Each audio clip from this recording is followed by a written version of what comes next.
As the debate over scrapping net zero fires up here at home and Labor continues sending us broken backwards on its renewables-only magic carpet ride, the US president is over in Europe, dropping some truth bombs about wind farms and the cost of net zero.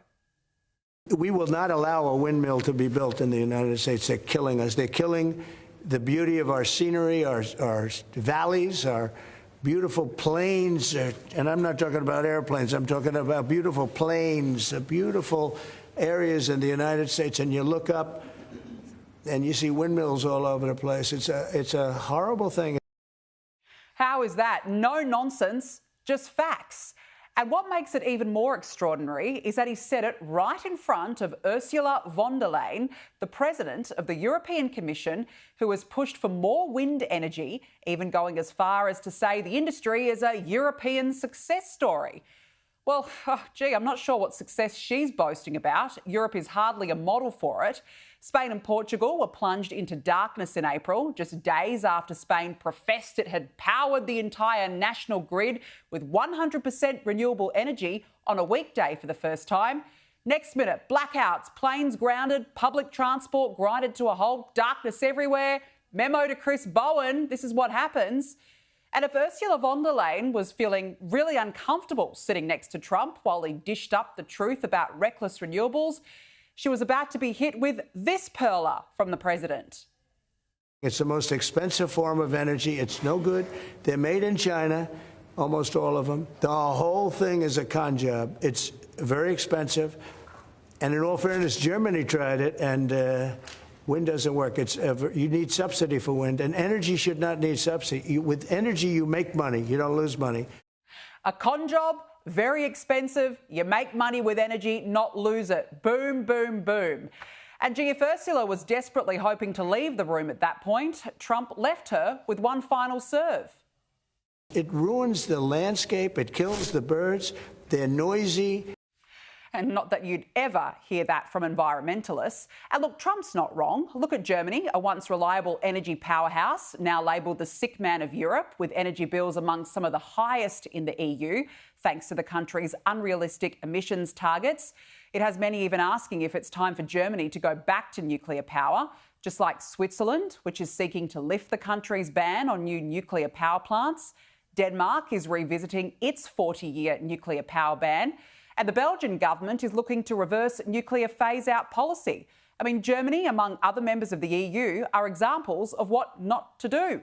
So it's time the left woke up to the reality of the cult of renewable energy.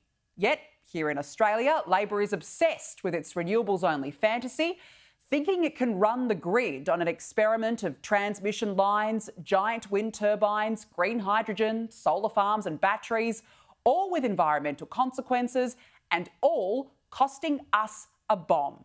And the minister in charge, who promised your power bills would be lower and who promised $275 in energy relief, seems to think it's just all a big laugh. The Coalition's having a big review of net zero.